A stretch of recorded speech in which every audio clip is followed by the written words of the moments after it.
पाकिस्तान के कराची में जन्मे और भारत के एक कट्टर हिंदू नेता के रूप में अपनी पहचान बनाए, एक बार गृह मंत्री रहे, एक बार उप प्रधानमंत्री रहे, भारत के लाल कृष्ण आडवाणी जी को प्रधानमंत्री नरेंद्र मोदी जी की तरफ से भारत रत्न देने की घोषणा की गई है। 50वें भारत रत्न होंगे लाल कृष्ण आडवाणी जी। देश के पूर्व गृह मंत्री, उप प्रधानमंत्री, सूचना प्रसारण मंत्री और राम मंदिर के आंदोलन के सबसे अगुवाई कर लाल कृष्ण आडवाणी जी को 50वां भारत रत्न सम्मान से सम्मानित किया जाएगा। लाल कृष्ण आडवाणी जी को जब भारत रत्न देने की घोषणा बीजेपी के द्वारा की गई तो सोशल मीडिया पर खुशियों का बहार उमड़ पड़ा है। अगर लाल कृष्ण आडवाणी जी के बारे में बात किया जाए तो लाल कृष्ण आडवाणी जी का जन्म कराची, पाकिस्तान में हुआ, पर एक कट्टर हिंदू नेता के रूप में उन्होंने अपनी पहचान बनाई, लेकिन बाद में जिन्ना के मजार पर जाने को लेकर विवाद भी रहा। 1942 में आरएसएस से एक वॉलेंटियर के रूप में अपनी शुरुआत की। 1970 से 72 तक जनसंघ के इकाई के अध्यक्ष रहे लाल कृष्ण आडवाणी जी। 73 से 77 तक जनसंघ के राष्ट्रीय अध्यक्ष रहे लाल कृष्ण आडवाणी जी। तो वहीं 70 से 89 तक 4 बार राज्यसभा के सदस्य रहे।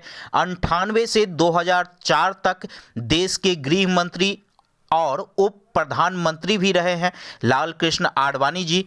तो वहीं 25 दिसंबर 1990 को राम मंदिर को लेकर एक रथ यात्रा निकाली गई थी, जिसकी अगुवाई कर रहे थे लाल कृष्ण आडवाणी जी।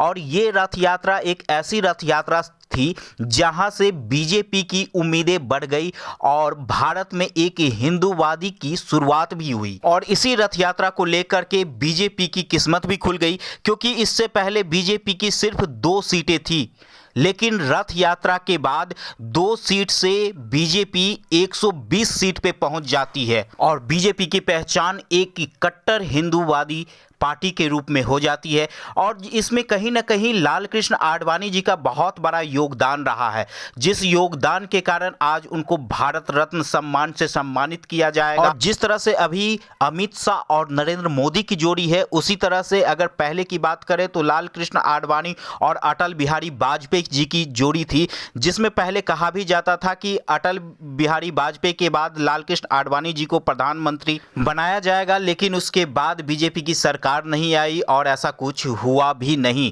वरना मुझे भी ऐसा लग रहा है कि लाल कृष्ण आडवाणी जी हमारे प्रधानमंत्री जी भी बन जाते। लेकिन अभी लाल कृष्ण आडवाणी जी को भारत रत्न सम्मान से सम्मानित किया जाएगा और लाल कृष्ण आडवाणी जी 50वें ऐसे व्यक्ति हैं जिनको भारत रत्न सम्मान से सम्मानित किया जाएगा। 96 वर्ष की अभी उम्र है लाल कृष्ण आडवाणी जी को और 96वें वर्ष में उन्हें भारत रत्न सम्मान से सम्मानित किया जाएगा। वैसे मुझे याद नहीं, हाँ, ऐसे 2 व्यक्ति हैं जिनको अपने ही कार्यकाल में भारत रत्न सम्मान से सम्मानित किया गया, वो थे राजीव गांधी और इंदिरा गांधी।